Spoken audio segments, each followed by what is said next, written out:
তো বন্ধুরা আবার অনেকদিন পরে চলে আসলাম আর একটা নতুন ভিডিও নিয়ে তোমাদের কাছে। তা কালকে আমাদের এই নদীতে পাঠিয়েছিলাম কটা বসি। তা বসিতে এই যে কচা কচা সাইজের আর 150-200 গ্রাম সাইজের কটা জিএল মাছ বাঁধিয়েছিল। তা ভাবলাম তোমাদের সেই জিএল মাছ দিয়েই তোমাদের একটু ভাপা করে দেখাই। সেটা হচ্ছে পাতায় ভাপা, অনেকে কলা পাতায় করে, তা আমরা কলা পাতায় করি না, আমরা করেছি কুমড়ো পাতায়। আর এই যে বেসিক মশলাগুলো আগের থেকে করে নিতে হবে, জিরে গুঁড়ো, ধনের গুঁড়ো, হলুদের গুঁড়ো, লঙ্কার গুঁড়ো, এইসব সব যে বেসিক মশলা, তার সাথে আমাদের এক্সট্রাভাবে দেওয়া হয়েছিল হচ্ছে হলুদ। এগুলো দিয়ে একটা পেস্ট করে বানায় নিছি।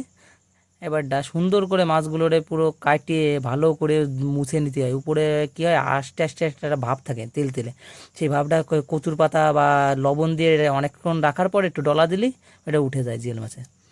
এবার জিএল মাছ যে সময় পরিষ্কার পরিচ্ছন্ন হয়ে যাবে, তারপর তার ভিতর জিরে গুঁড়ো, ধনের গুঁড়ো, হলুদের গুঁড়ো, লঙ্কার গুঁড়ো, লবণ, হলুদ, সুন্দরভাবে লবণ হলুদগুলো একটু ঠিকঠাকভাবে দিতে হবে। হলুদ একটু বেশি বললে সমস্যা নেই, কিন্তু লবণটা একটু মাপ অনুযায়ী দিতে হবে। দেওয়ার পরে লঙ্কার গুঁড়ো গুঁড়ো আর এক্সট্রাভাবে আমরা হচ্ছে 1 চামচ করে হচ্ছে সব কিছু দিছি, জিরের গুঁড়ো, ধনের গুঁড়ো, লঙ্কার গুঁড়ো। আর এর লাস্টে অল্প পরিমাণ হচ্ছে গোলমরিচ, তারপর যে গোটা গরম মশলা থাকে ওই গরম মশলাটা দেওয়া হয়েছে। আর গোটা মশলা কেউ গুঁড়োও দিতে পারো, গুঁড়ো যদি দাও তাহলে 1/2 চামচ মতন দিতে হবে গুঁড়ো। তারপরে এই যে বাড়ি তৈরি করা ছিল দই। এটা দই দেওয়ার মূল কারণ হচ্ছে মাছটা হচ্ছে পুরো একদম যেই সময় দই দিয়ে ম্যারিনেট করা হবে, মাছটা পুরো নরম হয়ে যাবে। আর মাছের ভিতরে একটা দইয়ের হালকা হালকা টক টক টক একটা ফ্লেভার আছে, বিশাল টেস্ট লাগে। তারপরে পুরো একদম খাঁটি সর্ষের তেল দিয়ে সুন্দরভাবে মাখায় নিতে হবে একদম। আরে সব থেকে ভালো হয় কিসে জানো, এই যে ভালো হয় হচ্ছে গুঁড়ো মানে বাটা মশলায়। বাটা মশলা দিলেই বিশাল টেস্ট হয়, কিন্তু বাটা মশলার মতন সময় ছিল না তাড়াতাড়ি করে বানাবো, সেই জন্য ভাবলাম যে গুঁড়ো মশলা দিয়ে বানাচ্ছি। এটা যাদের সময় কম তারা গুঁড়ো মশলা দিয়ে বানাবো, আর যাদের হাতে সময় বেশি আছে তারা একটু বাটা মশলা দিতে পারো। এবারটা যে সময় তেল হলুদ দিয়ে মাখানোর পরে 10 মিনিট মতো রেস্টে রাখিছিলাম, তারপরে যেই বেসিক যেই মশলাগুলো ছিল পেস্ট করা, জিরের গুঁড়ো, ধনের গুঁড়ো, ওইটা দিয়ে ভালো করে মিশিয়ে এই যে দেখো কেমন কীভাবে পেস্ট করেছে। প্রথমে মাছ দিলাম, মাছ দেওয়ার পরে তার উপর দিয়ে হালকা একটু মশলা, প্রথম নিচে যাচ্ছে মশলা দিছি অল্প 1 চামচ মতো, তারপরে উপরে মাছ দিয়ে তার উপর দিয়ে যাচ্ছে আবার 1 চামচ করে মশলা দিয়ে।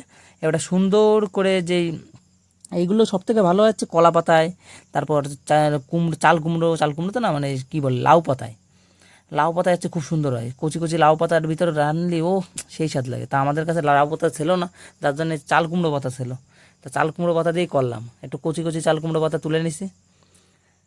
আর এই যে দেওয়ার পরে সুন্দর করে কিন্তু বাঁধতে হবে, যাতে কোনো জায়গা দিয়ে হাওয়া বা জল কোনো কিছু না ঢুকতে পারে। এই জায়গায় যদি বান্ধা ভুল হয় বা কোনো জায়গাতে যদি হাওয়া বা জল ঢুকে যায়, তাহলে মনে করো যে জলমল পুরো একদম গেছে, কাজ হয়ে যাবে। এইভাবে এক এক করে এখন সবগুলো দিয়ে নিতে হবে। আর সব থেকে ভালো হয় বন্ধুরা কিসে জানো, এই যে লাউ পাতায় কচি কচি লাউ পাতা হবে, যে 3 নম্বর লাউ পাতা থাকে, তার যেটা পুরো একদম কচি, তার থেকে একটু বতি, তার থেকে একটু বতি, যেটা মানে এর আগার থেকে 3 নম্বর পাতাটা, ওই পাতা দিয়ে রাঁধতে পারলে বিশাল টেস্ট লাগে। আর এই যে আমরা যেই পাতাটা নিছি এই পাতাটাও ওই যে 3 নম্বর থেকে 4 নম্বর পাতা, আর একদম কচি পাতা, দেখে তো বোঝাই যাচ্ছে।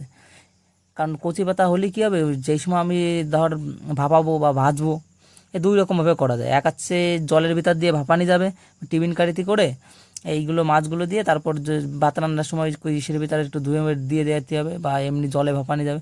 আর একভাবে এবার রান্না করা যায়, সেটা হচ্ছে এইগুলো ফ্রাই করতে হবে হালকা মিডিয়াম টু লো আছে, হালকা আস্তে আস্তে করে ঢেকে দিয়ে এই আস্তে আস্তে ফ্রাই করতে হবে। এবারটা এই দেখো আমরা কিন্তু ব্যবহার করছি কী সুতো দিয়েছো, এই হচ্ছে কাঁথা সেলাই করা সুতো দিয়ে ভালো করে সুন্দর করে টাইট করে বাঁধে এক এক করে তৈরি করে নিচ্ছে। আমরা হচ্ছে মোটমাট 4 পিস, এর ভিতরে এক পিসে একটা পাতার ভিতরে আছে 2 পিস মাছ আছে। এবার এটা সুন্দর করে তেলটা তাতায় নিয়ে আস্তে করে তেল তাতার নিয়ে হয়ে যাবে, প্রথম কিন্তু তাতায় নিতে হবে তেল, সরষের তেল তাতায় নেওয়ার পরে তেলের গ্যাসের ফ্লেমটা একটু লো করে, সেই লো ফ্লেমে হচ্ছে এই রান্নাটা হবে। হাই ফ্লেমে রান্না করলে এর কিন্তু টেস্টও পাবা না, আর পুড়ে মুড়ে যাবে। তারপর লো ফ্লেম আস্তে আস্তে করে জাল হবে, আর ওই ভাপ বেরোবে, আর ঢেকে দিতে হবে। এবারটা 5 মিনিট পর পর আবার একটু নাড়া দিয়ে দেখতে হবে যে কেমন কী হয়েছে। দেখো আমরা এই যে 5 মিনিট, 5.5 মিনিট, 6 মিনিট পরে আমরা এই যে উল্টায় দিছি, নিচের পাশটা কিন্তু পড়ে নাই, কিন্তু আবার এই যে হালকা হালকা দেখো কালার চলে আসছে। এবারটা এইভাবে করে আস্তে আস্তে এইসব হচ্ছে টেস্টি খাবার, তো বন্ধুরা টেস্টি খাবার এইগুলো একটু টাইম লাগে খেতে গেলে। আর একবারে যদি মনে হয় যে ভাজে খাইয়ে নিতে হবে, তাহলে কটাং করে ভাজে, কটাং করে ভাজে খাইয়ে দিতে হবে। কারণ ভালো জিনিস খেতে গেলে একটু সময় লাগবে বন্ধুরা। এই যে এরকম আস্তে আস্তে করে 5 মিনিট পর পর একটু নাড়া দিতে হবে, একদম কিন্তু লো ফ্লেমে জাল হচ্ছে, তোমরা ভাবে না যে জোর কে হচ্ছে, একদম হাই লো ফ্লেমে।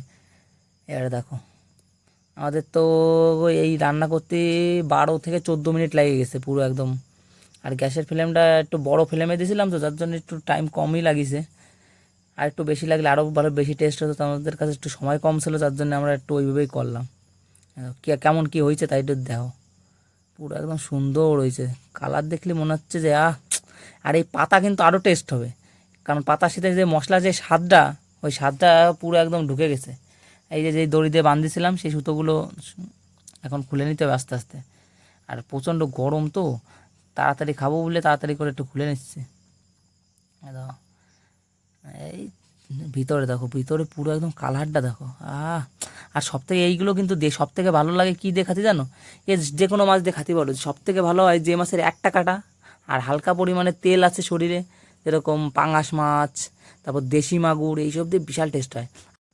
তো বন্ধুরা, আমাদের তো তো বিশাল টেস্ট হলো। তাই এরকম রেসিপি যদি দেখতে চাও, পুরো একদম দেশি স্টাইলে পুরো একদম সুন্দর করে রেসিপি, তাহলে চ্যানেলটা একটু ফলো করে রেখে দিও। যদি ফেসবুকে চাও আর ইউটিউবে দেখলে সাবস্ক্রাইব করে দিও। তা একবার বানা